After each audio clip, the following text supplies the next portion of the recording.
bahala.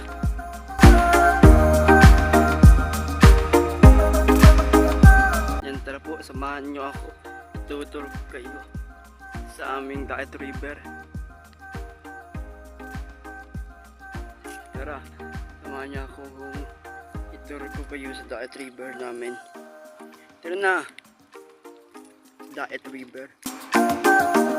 Pwede kayo tumambay, pwedeng maligo andito sa aming Daet River. Tara na! Ano pang hinihintay nyo? Kung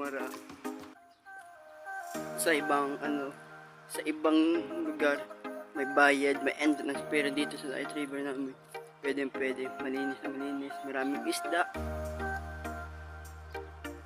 pwedeng iulam, pwedeng kainin, pwedeng tambayan o bisitahin ng mga turista o kahit saan bayan sa inyong lugar. Kaya na, let's go na. Huwag yung palipasin ang panahon na i-visit ang aming lugar.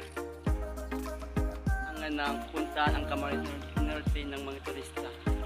Ay, sa magagandang tanawin.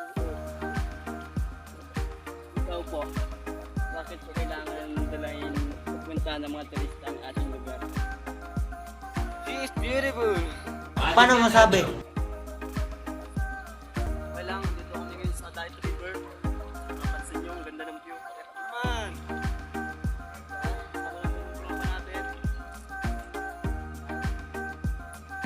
Napakaganda.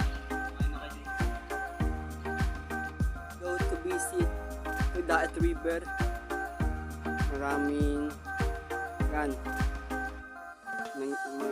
pwede nyong banlitan, pwede kayong maligo dito sa aming lugar.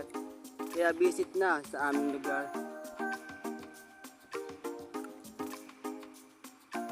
Tara na, samahan nyo ako. Visit natin ang Daet Camarines Norte and sa aming Daet River. Tignan mo, kalinis-linis po ng aming lugar, ang Daet River. Kaya po, saan pa kayo? Tara't na, dito po tayo sa Daet River. Kahit walang entrance, pwede kayong maligo